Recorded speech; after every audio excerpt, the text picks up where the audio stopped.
هل الخلع بيسقط قائمة المنقولات الزوجية ولا لأ؟ وإيه هي الحقوق الشرعية المالية اللي الزوجة بتتنازل عنها في حالة الخلع؟ وإيه هي الحقوق اللي الزوجة لا يمكنها التنازل عنها؟ السلام عليكم، أنا علي بدر المحامي وده برنامج المستشار. لو أنت أول مرة بتشوف البرنامج فالبرنامج عبارة عن معلومة قانونية جديدة بتهم عدد كبير جدا من الناس في المجتمع المصري مع كل حلقة جديدة. أسئلة كتيرة جات لي عن الخلع وحقوق الزوجة. هل الخلع بيسقط قائمة المنقولات الزوجية ولا لأ؟ طيب إيه هي الحقوق المالية الشرعية اللي الزوجة بتتنازل عنها؟ وإيه هي الحقوق اللي بتكون للزوجة والخلع ما بيأثرش عليها؟ أسئلة كتيرة جات لي في الموضوع ده هجاوب عليها إن شاء الله خلال الحلقة. أولا كده الخلع بيخضع لنص المادة رقم 20 من القانون رقم 1 لسنة 2000. والنص المادة ده بيقول للزوجين أن يتراضيا فيما بينهما على الخلع، فإن لم يتراضيا عليه وأقامت الزوجة دعواها بطلبه وافتدت نفسها وخالعت زوجها بالتنازل عن جميع حقوقها المالية الشرعية وردت عليه الصداق الذي أعطاه لها، حكمت المحكمة بتطليقها عليه.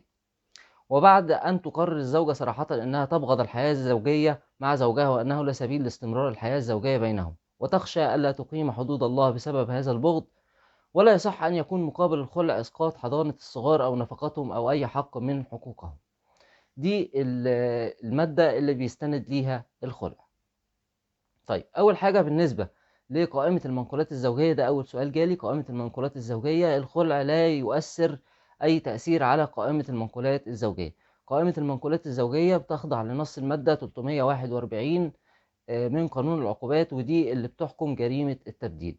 إذن الزوجة اللي ترفع دعوى خلع على زوجها تقدر تاخد قائمة المنقولات الزوجية أو ترفع جنحة تبديد منقولات زوجية، ولا تأثير للخلع على ذلك.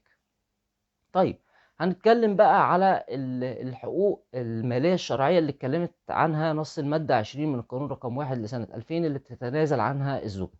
ايه هي الحقوق دي؟ الحقوق دي زي نفقة المتعة، نفقة العدة، مؤخر الصداق. الثلاث حقوق دول الزوجة بتتنازل عنهم في الخلع. وكمان لازم ترد المهر اللي دفعه الزوج ليها. المهر ومؤخر الصداق بيبقوا مكتوبين في قسيمة الزواج. نفقة المتعة بتقدر بسنتين من النفقة الزوجية، يعني 24 شهر، وده بحد أدنى. نفقة العدة 3 شهور من القيمة المقدرة لنفقة الزوجية. دي الحقوق اللي الزوجة لازم تتنازل عنها. مؤخر الصداق كلنا عارفينه، والمهر كلنا عارفينه. المهر اللي لازم ترده الزوجة وتحضر قدام المحكمة وتقرر انها تبغض الحياة الزوجية. طيب ايه بقى الحقوق اللي الزوجة لا يمكنها التنازل عنها اساسا في الخلع؟ يعني مش الزوجة مش هتتنازل عنها، ده هي لا تملك التنازل عنها. حضانة الصغار ونفقة الصغار. أي حق من حقوق الصغار الزوجة لا تتنازل عنها، ولو حبت إنها تتنازل عنها حتى لا تملك التنازل عنها، وده بموجب نص المادة 20 من القانون رقم 1 لسنة 2000 اللي احنا لسه قايلينها دلوقتي، اللي بتحكم الخلع.